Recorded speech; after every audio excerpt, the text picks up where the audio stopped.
चलिए आइए जुड़िए जल्दी जल्दी से। आज मैं आप लोगों को पास्ट परफेक्ट टेंस बताने जा रहा हूं। पास्ट परफेक्ट का सबसे पहले हम लोग डिफिनेशन पर चलेंगे। इससे पहले हम इसके मीनिंग को समझेंगे। परफेक्ट मीन्स होता है पूर्ण। परफेक्ट मीन्स होता है पूर्ण। अब पास्ट मीन्स भूत, टेंस मीन्स काल। इसका अर्थ हुआ पूर्ण भूतकाल। इसके पहले हम लोग पूर्ण वर्तमान काल पढ़े थे, और पूर्ण वर्तमान काल अगर समझ गए हैं तो समझिए पास्ट परफेक्ट अर्थात कहने का अर्थ है पूर्ण भूतकाल में कोई अंतर खास नहीं है, थोड़ा सा अंतर है। थोड़ा सा अंतर क्या है, उस अंतर को हम लोग समझ लें। देखिए द फॉर्म ऑफ वर्ब, देखिए डिफिनेशन सब जगह एक ही रंग जा रहा है। पहले जो डिफिनेशन था वही डिफिनेशन, थोड़ा थोड़ा का अंतर हो रहा है। अगर एक डिफिनेशन को आप बढ़िया से जो है एडजस्ट कर लेंगे दिमाग में, तो दूसरा डिफिनेशन भी खुद स्वतः हो जाएगा, कहीं उसमें कोई दिक्कत नहीं रहेगी।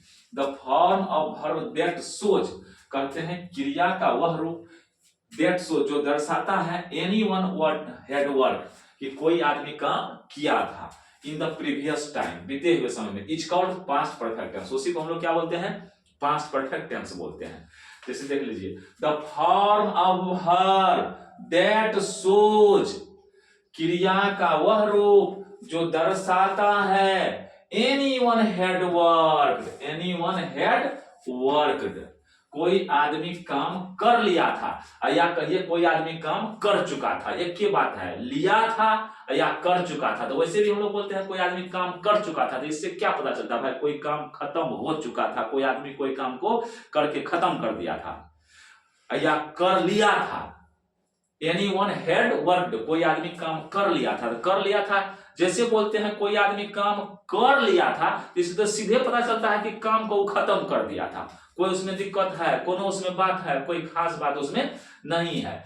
वाक्य को पढ़ने से ही, सेंटेंस को पढ़ने से ही पता चल जाता है कि वो क्या है, वह कौन चीज है, वर्तमान को शो कर रहा है कि पास्ट को शो कर रहा है। अब आइए the form of verb that shows anyone had work. अब देखिए एनीवन यहाँ पर सब्जेक्ट है, करता है। हेड क्या है आपका, हेल्पिंग वर्ब है। उसके बाद यहाँ पर वर्क का भी3 वर्कड है। इससे स्पष्ट है जब परफेक्ट है तो बिना भी3 का परफेक्ट को हम शो नहीं कर सकते हैं। तो समझ जाइए परफेक्ट जब लिखा हुआ आपको है तो निश्चित ही यहाँ इसमें भी3 लगेगा, बिना भी3 का परफेक्ट नहीं होगा।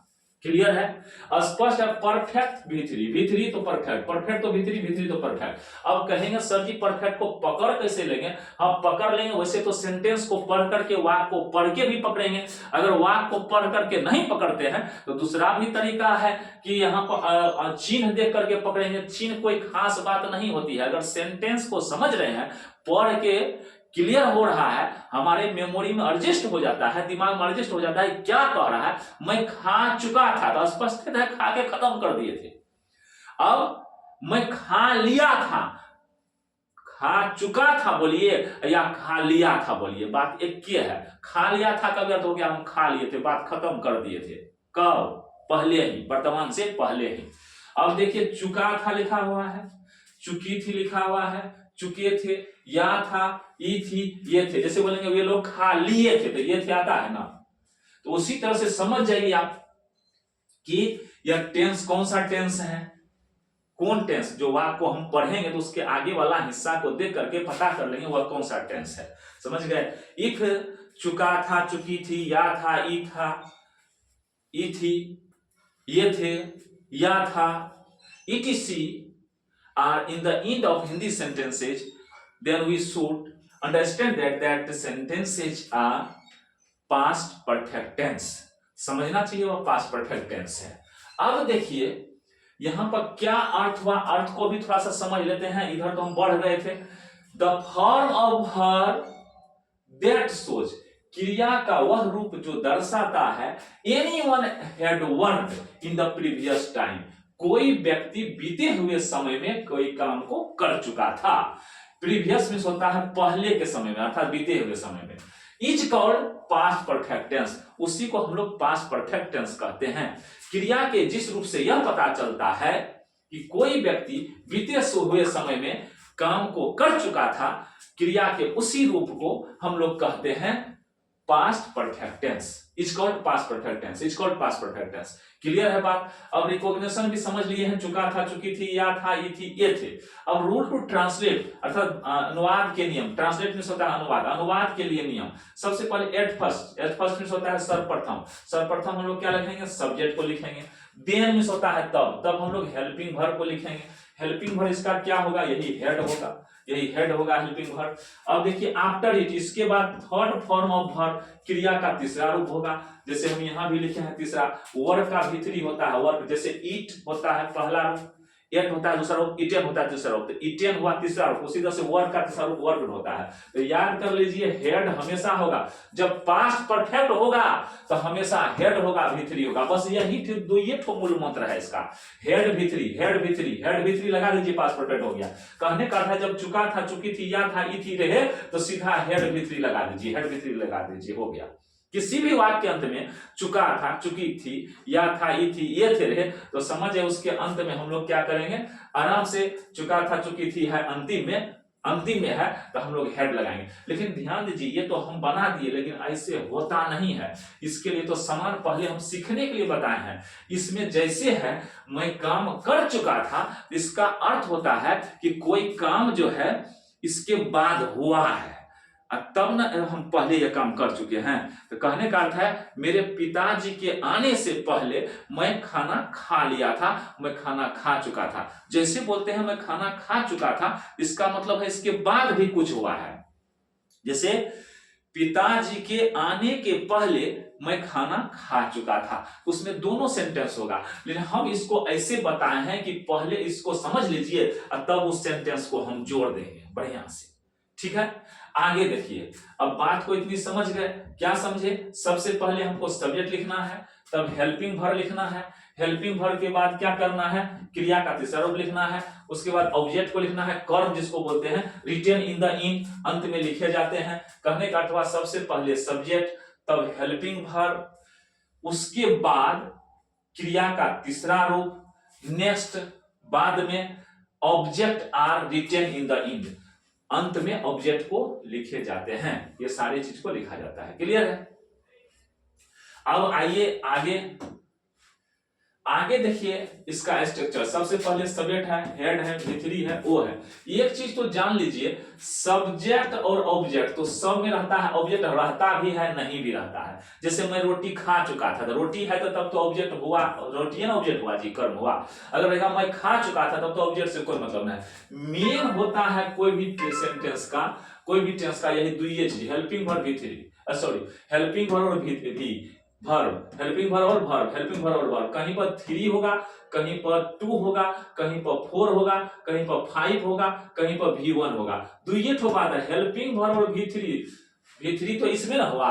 हेल्पिंग वर्ब और वर्ब को जान लीजिए, हेल्पिंग वर्ब और वर्ब को जान लीजिए, इधर क्या है नहीं है उसको छोड़िए, वो तो हमेशा वही चीज रहता है। मेन है जैसे जैसे टेंस बदलता है तो वैसे वैसे आपका हेल्पिंग वर्ब और वर्ब भी बदलता है। दुइये ठो पर आधारित है मेन चीज, क्या? हेल्पिंग वर्ब और verb, main verb, helping verb और मेन वर्ब, जिसको प्रिंसिपल वर्ब भी बोलते हैं।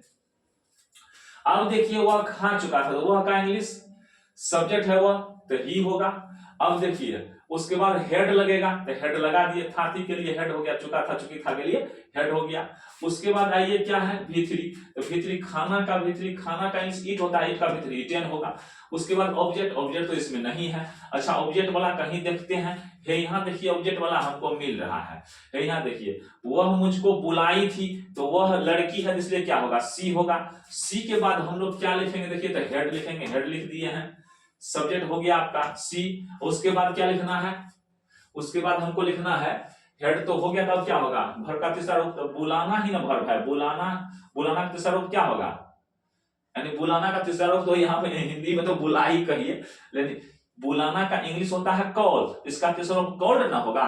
अब देखिए मुझको है, तो मुझको ऑब्जेक्ट हो गया, ऑब्जेक्ट क्या हो गया, मुझको, तो इसको देखिए अंत में ऑब्जेक्ट, यहाँ पर अंत में ऑब्जेक्ट है ना, तो यहाँ हमको मुझको कहाँ लिखना होगा, अंतिम में मी, मुझको का इंग्लिश मी हो गया।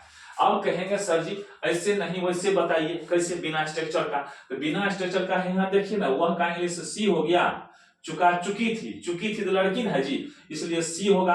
और उसके बाद क्या लिखेंगे, चुका था चुकी थी रहे, तो इसका क्या होगा, हेड होता है। और जान गए खाना के बाद चुकी है, तो खाना के बाद चुकी है तो इसका मतलब क्या हो गया, काम खत्म हो गया है, तो खाना का तीसरा हो गया, अर्थात खाना का तीसरा रूप तो चुकी लगा दिए तो हो गया हिंदी में तीसरे, समझिए। खाना का इंग्लिश ईट होता है, तो ईट का भी क्या होगा, इटेन हो जाएगा। फिर वे खा चुके थे, तो वे का इंग्लिश तो ये ना बताए हैं हम, बड़े लोगों को आदर देने के लिए हम लोग वह के बदला में वे लिखते हैं, ठीक है। यहाँ हम क्या लिखेंगे, ही लिखेंगे, तो ही हो गया। चलिए अब अंतिम में चुके थे, तो चुके थे के लिए हेड लिखेंगे। उसके बाद खाना के बाद चुके है लगा, इसका मतलब खाना का तीसरा रूप होगा, इटेन हो जाएगा। फिर मोहन है तो मोहन लिखिए, मोहन के बाद क्या था, या था, ई थी रहे, तो हम लोग क्या करेंगे, हेड लिखेंगे। और उसके बाद बुलाना है, बुलाना के आगे में या है, इसका भी भितरी लिखेंगे, या रहे या चुका चुकी रहे। चलिए अब देखिए, वह मुझको बुलाई थी, तो वह का इंग्लिश सी लिखेंगे। उसके बाद ई थी है, तो ई थी के लिए क्या लिखेंगे, हेड लिखेंगे। अब बुलाना है, तो बुलाना के बाद जो बुलाना में जो ई लगा हुआ है, इसलिए बुलाना का इंग्लिश कॉल होता है, तो कॉल का भितरी लिखेंगे। क्यों भितरी लिखेंगे, क्योंकि ई लगा है बुलाना में। मैं तुमको बुला चुका था, तो मैं का इंग्लिश क्या होगा, आई होगा। अब अंतिम से लिखना शुरू कीजिए, चुका था, तो चुका था के लिए क्या हम हेड लिखेंगे। उसके बाद बुलाना हो गया, चुका, इसका इन दोनों का इंग्लिश हो गया। तब किस में चले, बुलाना में चलेंगे। बुलाना का आगे चुका है लिखा हुआ, तो समझिए बुलाना का कॉल होता है, तो चुका है तो इसलिए भितरी हो जाएगा, कॉल का कॉल्ड हो जाएगा। क्यों कॉल्ड लिखे, बुलाना का इंग्लिश कॉल ये होता है, हम कॉल्ड क्यों लिखे, क्योंकि आगे में चुका चुकी है लगा हुआ, ठीक है। अब देखिए, तुमने का इंग्लिश क्या होता है, यू होता है। तुम कहिए या तुमने कहिए, बात एक क्या होता है, ठीक है। अब या था है, तो या था के लिए हम लोग हेड लिखेंगे। या था रहे कि चुका था रहे, हेड होता है, समझ गए ना। और उसके बाद बुलाना, तो बुलाना का इंग्लिश कॉल होता है, लेकिन कॉल नहीं लिखेंगे, सीएल कॉल नहीं लिखेंगे, उसमें ईडी भी लगा देंगे, भितरी बना देंगे। क्यों, क्योंकि बुलाना में या लगा हुआ है, समझ गए। उसके बाद देखिए, मुझको है, तो मुझको का इंग्लिश क्या हो गया, मी। आप देखे ना बढ़िया से कि पहले तुमको का इंग्लिश लिख दीजिए, तब या था का इंग्लिश लिख दीजिए, तब बुलाना का लिखिए, उसके बाद बुलाना के बाद मुझको लिखिए। सबसे पहले शुरू वाला का इंग्लिश लिख दीजिए, अब यहीं से शुरू कीजिए। या था का इंग्लिश हेड हो गया, बुलाना का क्या हो जाएगा, कॉल हो जाएगा, मुझको क्या हो जाएगा, मी हो जाएगा, हो गया। कुछ हो है इसमें, कहेंगे सर जी कॉल ना होता है, बुलाना का ईडी क्यों लगा, क्योंकि अंत में जो या है वही बताता है ना, काम खत्म हो गया। बताइए इसमें कुछ है, कहीं कुछ नहीं है। आप लोग केवल दिमाग लगाइए, काम चल जाएगा। वो आपको पढ़ने से भी काम चलता है। आपको नहीं है चुका था चुकी थी, तो सीधा मुझे अंतिम में क्वथ, देखिए क्वथ आ रहा है, देखिए क्वथ आ रहा है, आकार हर्षिका दीर्घिका को छोड़िए, क्वथ आ रहा है, यथ आ रहा है, इथि आ रहा है, क्वथ आ रहा है, देखिए यथ आ रहा है। तो ये सब क्वथ है या यथ है, तो समझ जाइए वो पास्ट परफेक्ट है। इतना चुका था चुकी थी याद नहीं भी है तो कोई दिक्कत नहीं है। Thank you. चलिए इसको देखिए, यहाँ तक तो हम पहुंचा दिए हैं। अगर बढ़िया से देते हैं, आप कहेंगे कि सर निगेटिव वाला नहीं वाला तो आप नहीं बताते हैं, किया वाला भी नहीं बताते हैं। अरे बाबू पहले सीधा सीख न जाओ, जब सीधा हो जाएगा तब टेढ़ो हो जाएगा, वह भी काम हो जाएगा। उसके लिए धैर्य रखिए, पहले इतना को आप कंप्लीट कीजिए, तब जो है नेक्स्ट बात होगी। धन्यवाद।